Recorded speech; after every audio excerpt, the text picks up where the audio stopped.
Friends, இன்னைக்கு பார்த்தீங்கன்னா நான் கரும்பு ஜூஸ் குடிக்க போனோம். அதில் ஜீப் குடிச்சிட்டோம். நம்ம வேற ஜிபே பண்ணி விடலான்னு பார்த்தாங்க. ஃபோன் எடுத்தாங்க, நட்டு தீர்ந்து போச்சு. அப்புறம் இங்கேயே இருந்து நீங்கள் தான் ஜூஸ் போட்டு சொல்லிட்டாங்க. எங்களுக்கு பயம் வந்துருச்சு.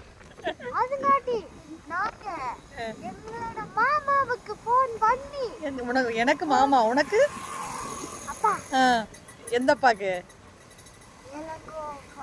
ஆமா, இளுங்கோ அப்பாக்கு ஃபோன் பண்ணி வாங்க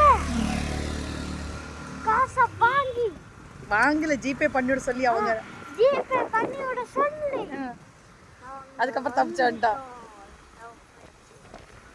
ஆமாங்க, கரும்பு ஜூஸ் குடிக்க போய் டக்குன்னு எனக்கு ரீசார்ஜே முடிஞ்சது செல்லுல. அதாவது அதிகமா யாருமே செல்ல பார்க்காது.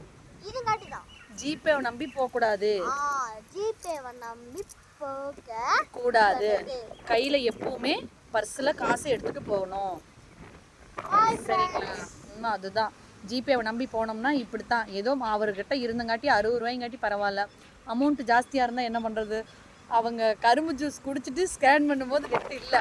சாய் பயந்துட்டான், எங்க நம்மளை விடமாட்டாங்களோ, அங்கேயே வச்சுக்குவாங்களோ அப்படின்ட்டு.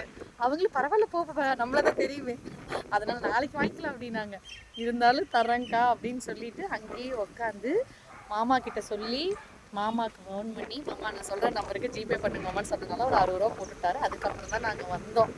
அதனால தயவு செய்து யாரும் ஜிபேவை நம்பி போகாதீங்க, கையில் காசு எடுத்துக்கோங்க. ஓகே.